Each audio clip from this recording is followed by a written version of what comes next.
it highlighted several things.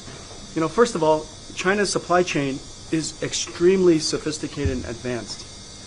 Supply chain means very, very long connection of different suppliers and capabilities and technologies. And China's supply chain infrastructure and ecosystem is very sophisticated and very advanced. The technology is very advanced. Of course, you have a very large manufacturing scale. And so that's number one. The second thing is there are so many companies here this year from international, the international ecosystem of technologies. And it just highlights how interdependent the world's supply chain has become. And so I think those were the two things. But I'm here to help celebrate the opening of the opening ceremony. Yeah, thank you. So what's the next plan about the collaborations with all the Chinese companies? Well, Nvidia has been here for 30 years, and when I first came to China, there was no Baidu, no Alibaba, no Tencent, no Xiaomi, no anyone.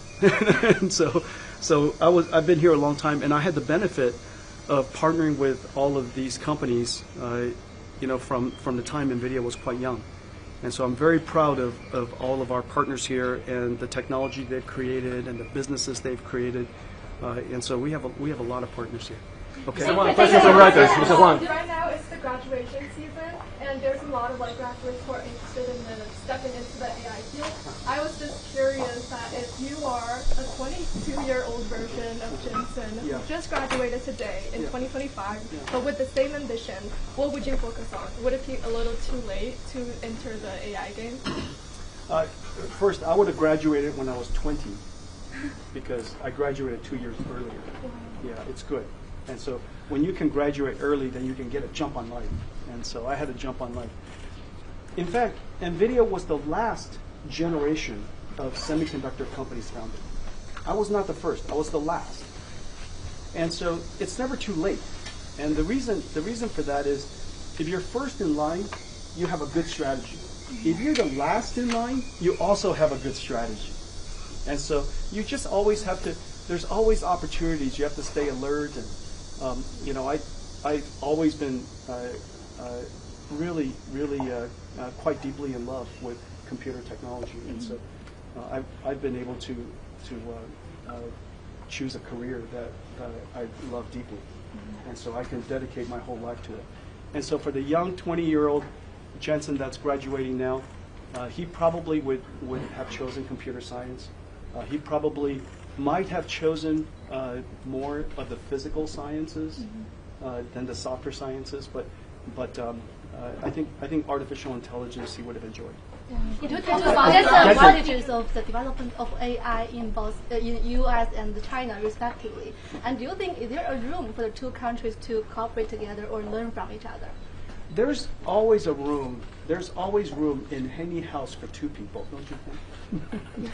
At least two people. And so he took a so there's plenty of room. There's plenty of room. The GDP of the world 50 years ago, 100 years ago, is much smaller than today. The population 100 years ago, much smaller than today.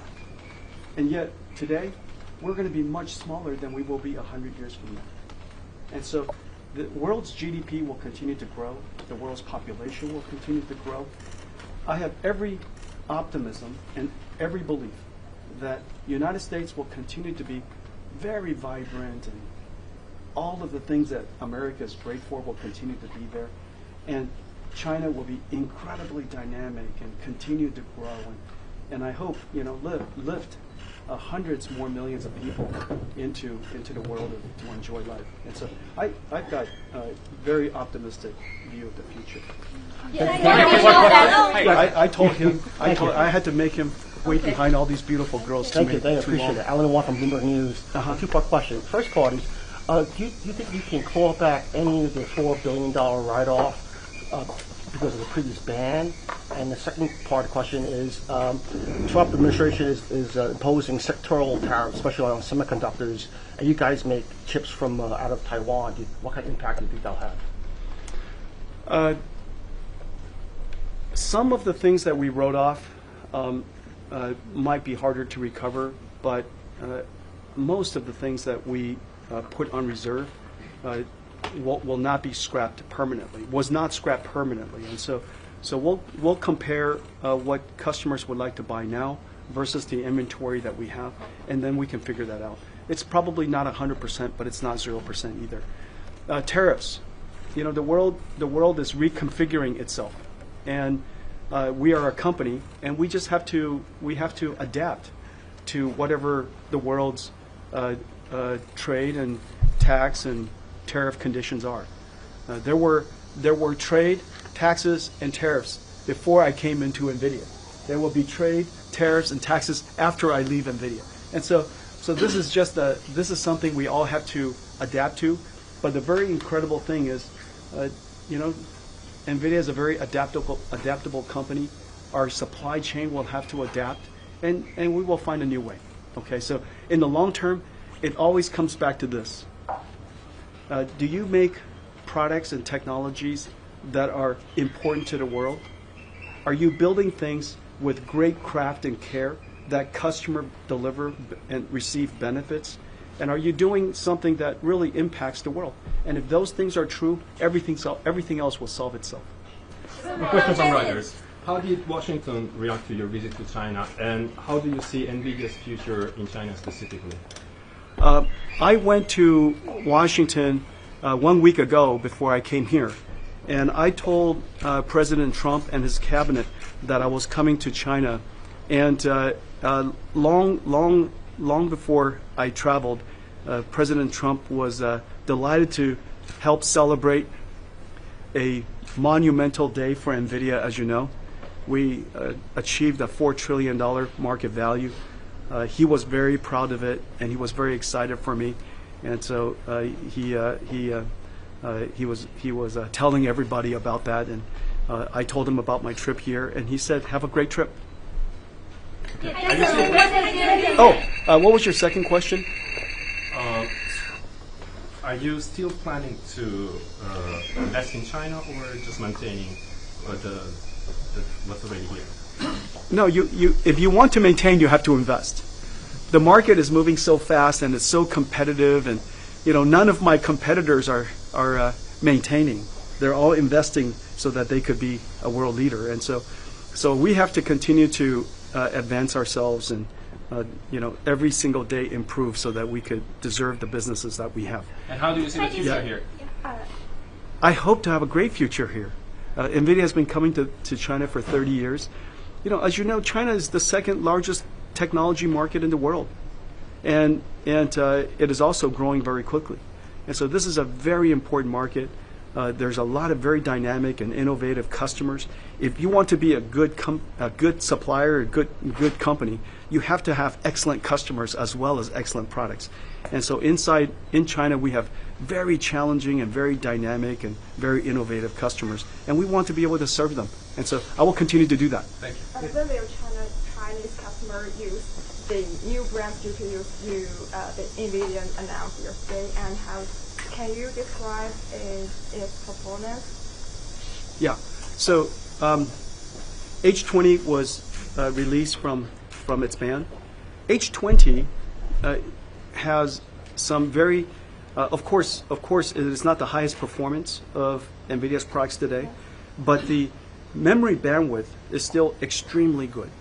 It is still extremely good. So for inference and reasoning model inference, H20 is still going to be excellent. For large language models and vision language action models, there are many types of new models. Nvidia's architecture is going to be excellent. We introduced a new product called RTX Pro. And RTX Pro is designed for a new type of application. And this new application is called a digital twin. It is a virtual world, a digital robot. And the reason why digital robot is necessary is in order to teach a physical robot how to be a good robot and perform tasks, you do it in a digital world first. RTX Pro was designed for running a new application called Omniverse, NVIDIA Omniverse, which is very important for digital factories, smart factories, robots and so on and so forth. And so the RTX Pro product is very unique. It's the first of its kind in the world. And I think that here in China, because there's so much robotics innovation going on and so much smart factory work being done here, and the supply chain is so vast, RTX Pro is perfect. And so I'm very excited about that. Mr. Huang, What topic did you talk with Lei Jun? What topic did you Ladies first, okay? Okay, ladies first. So, okay, thank you. So, is there any new product or idea or company that make you surprised here in China, even something that even Silicon Valley has not emerged? The electric vehicles in China are incredible. Would you guys all agree? I think I saw Lei Jun the other day. Yes. I saw Lei Jun the other day, and he showed me his new car. The technology is incredible. The styling is beautiful. The quality of work is extraordinary. The technology inside is the best in the world. And Will you buy a vehicle? I would love to. I would love to. It's unfortunately not available in the United States, but that's our misfortune, not yours. The fact of the matter is, the Xiaomi cars are great. The BYD cars are great. Yeah. The Li Auto cars, they're so big. It's like a living room on wheels. And the Neo cars, Xpeng cars, they're so luxurious, all of them. Yeah, Geely and so many. But I think I'm very familiar with them. Okay. I would say that the electric vehicles in China are probably, in the last 5 years, the most surprising to the world in terms of the advancement.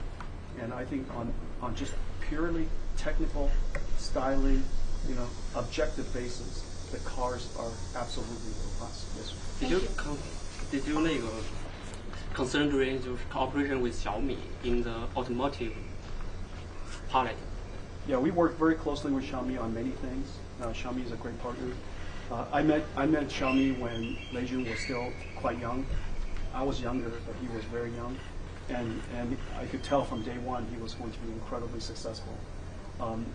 Lei Jun has, as you know, built a great company, genuinely a great company, and a bit of a miracle of a company that can build everything from the incredible smartphones to incredible cars and everything in between.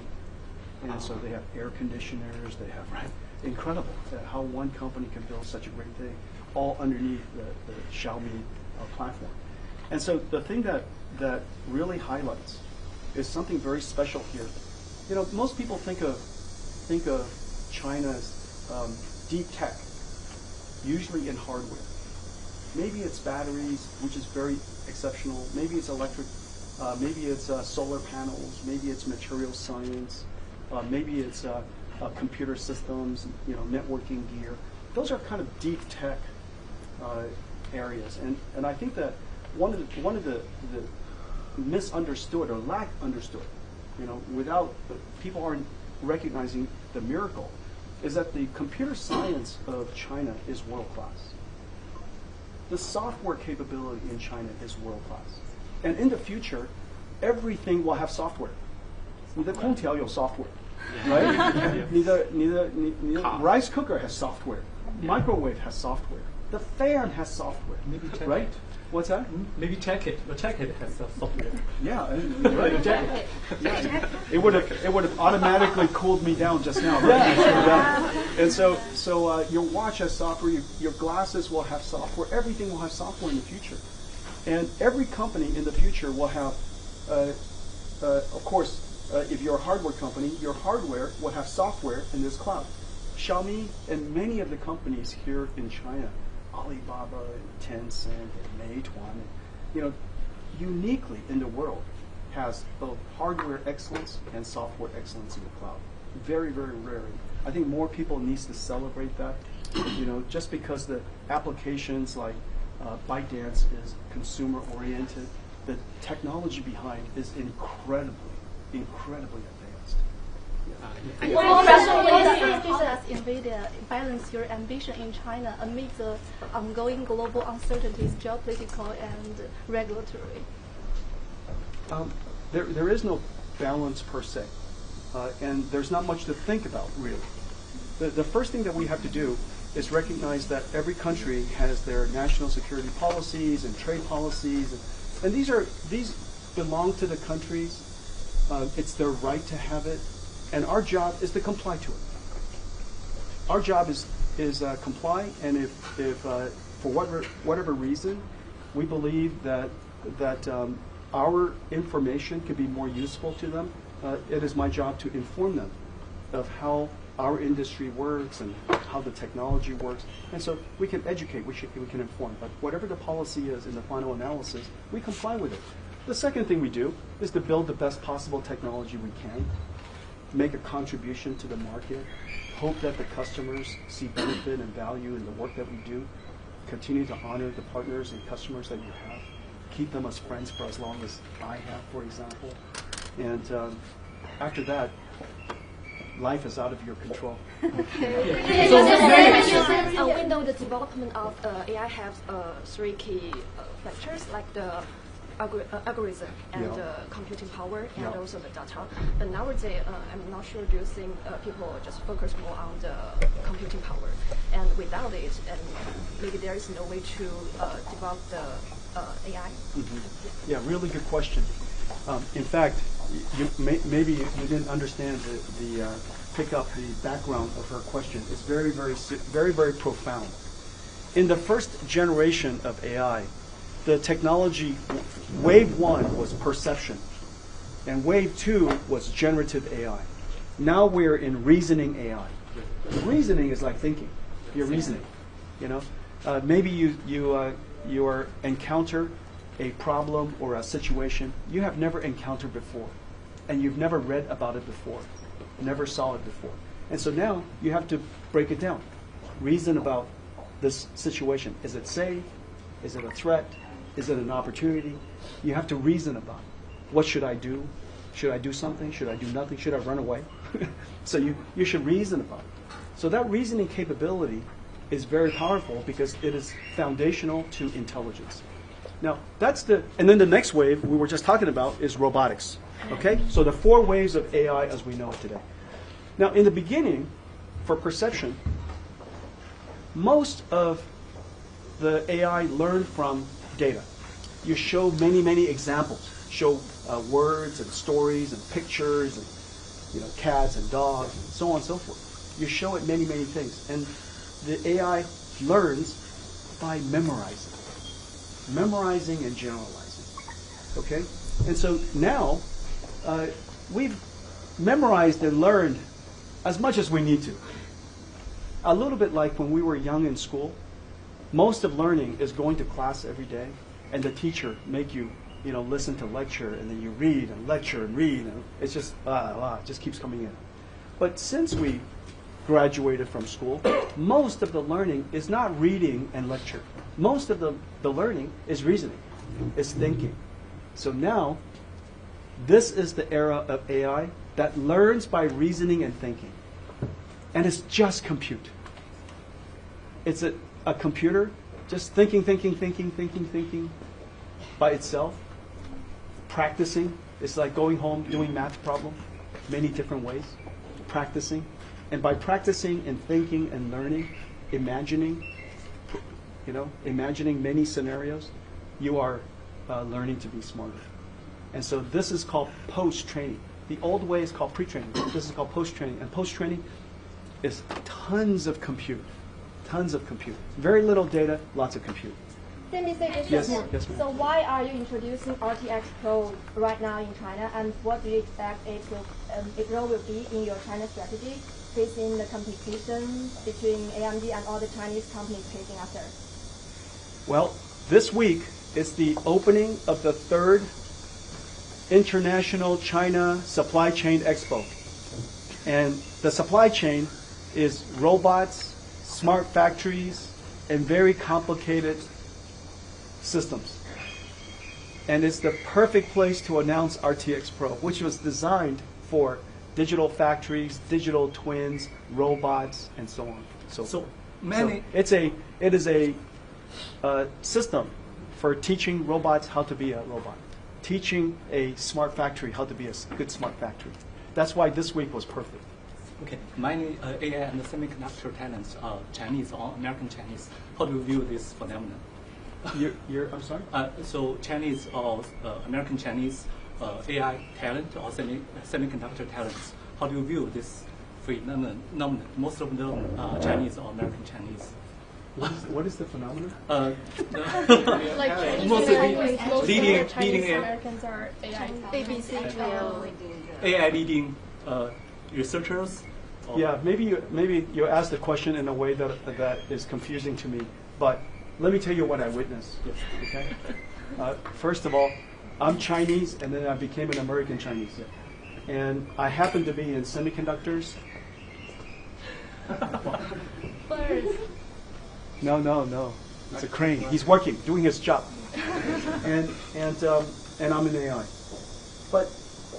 And we have many, as you know, there are many Chinese who are excellent in AI.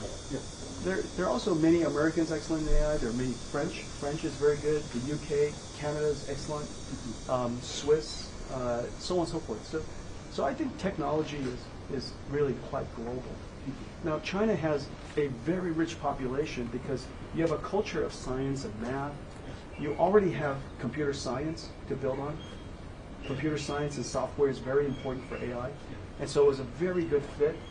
And the technology happened, at this moment. And so China is really quite prepared for that. I think China will be very successful with AI. Yeah, we can see that in recent years, the domestic manufacturers in China have begun 哇，它 launching. 动得好快哦。 Right. Yeah, we can see that some domestic manufacturers in China have begun launching with a compatible alternative. So how do you see this trend?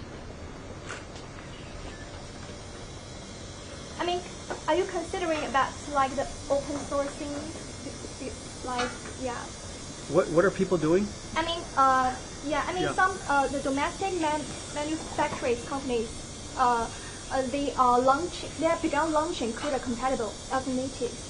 So alternatives. Alternatives. Yeah. I understand your question now. My fault. Okay. Okay. Alternatives. CUDA is not closed. If you create a platform that is compatible with CUDA, it's fine. I'm okay. If you write an application and it supports another alternative, and that alternative is CUDA compatible, I'm quite fine with that. It's okay. Okay. Yeah, it's okay. 没有关系. Are you considering about open sourcing like 开源? CUDA is open, right? Yeah. You can see the documentation of CUDA and then if you create a compatible version to CUDA, 可以啊. Yeah. Okay. Could you give us a sense? So in a lot of ways, it's open already. Okay. Yeah. Thank you. It's not like x86. If you build something that's compatible with x86, they can get upset. But if you build something compatible with CUDA, I'm not upset. 没有关系. Jensen, could you give us a sense of your conversation with Chinese leadership during your trip here in Beijing? I had a wonderful meeting with Chairman Ren and Vice Premier He, and the conversations were around, of course,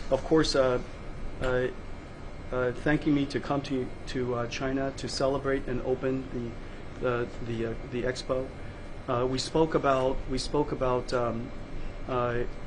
China welcoming foreign companies to invest here and build businesses here, and that China is open and stable. And those who are open and stable were probably the most important messages that I received. And they want to know that Nvidia continues to invest here, that we are still doing our best to serve the market here, and we are. And so we spoke about many good things about Nvidia's doing business here. I'd like to ask about HBM supply chain. So far, SK Hynix has been the largest supplier, but for the next generation product, for example, HBM4, is there a possibility that the supplier will be more diversified, such as Samsung or Micron? Also, if there are any technical issues in the ongoing HBM4 qualification testing? You know, every question I get from Korea is trying to make me choose between SK Hynix and Micron and Samsung. And, you know, they're all great partners of mine. There are 3 excellent memories we use.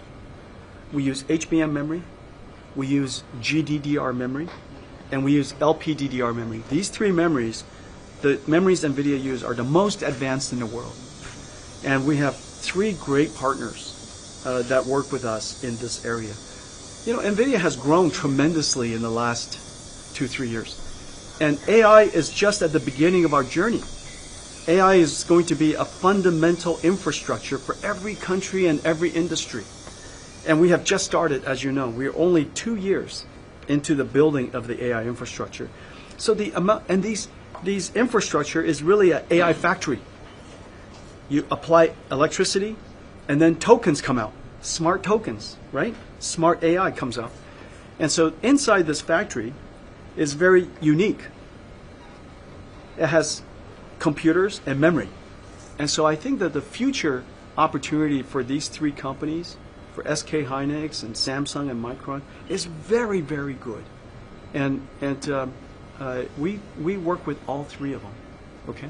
Do you think computing power is overrated? Without or lack of it, the company could not develop AI? And I believe you have heard what shows computing power and that. What's your opinion on that? Computing power anxiety. Is that you? Do you have anxiety when you have too much or too little? Too little. Too little. Oh yeah. I have computing anxiety if I don't have enough computers. You know, NVIDIA, we do a lot of none of our chips, our systems, our networking, our algorithms and software. None of it is possible without AI now.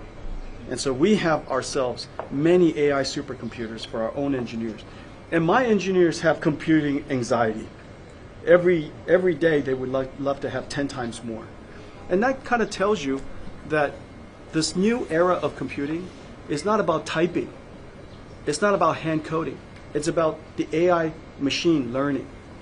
And so if the AI machine is doing a lot of your learning, then you wish you have faster machines, larger machines, so you can tackle and solve problems that are bigger and faster. And so I think we're all going to have computing anxiety for a decade. Yeah, that won't go away. And we all have it. Anybody who's in engineering has it. Your Blackwell chips use dysprosium capacitors. Have you been affected by China's near halt since April 4 on exports of dysprosium and other rare earths? And as part of the Trump administration agreeing to allow you to export H20 chips to China, is there any arrangement either for NVIDIA specifically or more broadly for China to ease its restrictions on these rare earth metal exports? The first is no, because NVIDIA's use of these capacitors are, of course, some of the most complicated, most advanced capacitors in the world, but the volume we use is not that high in the grand scheme of things. I think the amount of overall inventory around the world is sufficient for us to enjoy. Your question, do you, as part of the Trump administration allowing you to sell H20 chips to China, is there any broader arrangement for China to ease some of the export controls it has put on various strategic goods going to the United States? Export control as a pillar of national security, and export control as a regime for a global exchange, I think is here. And I think I have no privileged information about the negotiations between the two countries, but what I read, as well as what other people have read, is that we were part of the exchange for the NVIDIA chips. H20 was part of the exchange for rare earth and other things. And so I don't know any more detail than that, but that's what I read. But I think in the long term it does suggest that every country has its deep expertise and areas where it is extraordinary, and those extraordinary capabilities, of course, advances the economic prosperity and the economic security, which is foundational to national security of each one of those countries, each one of the countries. However, it's also important to realize that it's very likely that some of those things that countries are very extraordinary at would be part of exchange and conversations as it relates to trade in the future. And so I think that's probably some of the takeaways. So, but did rarity come up as part of about the demand from the Chinese company after yesterday's the big announcement of the news about lifting H20, because the H20 and all other Nvidia chips are very, very popular in China, especially with biggest tech companies. You said that we all have the computing anxiety. So can you give some color about the demand after the yesterday's announcement? After yesterday's announcement, I've spent all of my time with all of you. And so I've not met any of my customers yet. And so we should give them a chance to decide what they would like to purchase. And I'm looking forward to fulfill their requirements as fast as possible. It still takes us time to re-ramp up our supply chain. As you know, a supply chain today for Nvidia is 9 months long. From the moment that I place a PO and start wafers all the way to a AI supercomputer ship is 9 months long. And so I'm going to work very hard to accelerate the recovery of hoppers and but anyhow, I think we're going to have to work very hard in the coming months. You're very optimistic about the humanoid robots. Yeah. How do you see the humanoid robots industry in China, and how will Nvidia deepen with these corporations? Several things. One, the world has a deep shortage of labor. People think that right now, well, they don't think. Right now, unemployment is quite low around the world, and there's a deep shortage of labor. If we had more people working in factories and manufacturing, the world's GDP would grow up a lot, because we're short not by a million, or we're short by tens of millions around the world. And so I think the whole world would be more prosperous if we had more automation. The second is the timing of humanoid robots and AI is happening right now, which is very exciting. We can see the technology happening. And then the third part of your question is, what about China? China is in a very special place because you have three things. One, you have excellent AI technology already, as I mentioned before. Second, you are extremely good at mechanical and electrical things. It's called mechatronics. China is very good at that. And then third thing is you have a very large manufacturing base to hire those robots. And so these three conditions are very unique in China. So I'm very optimistic for robotics development here in China. Yeah, how about cooperation with companies like Unitree?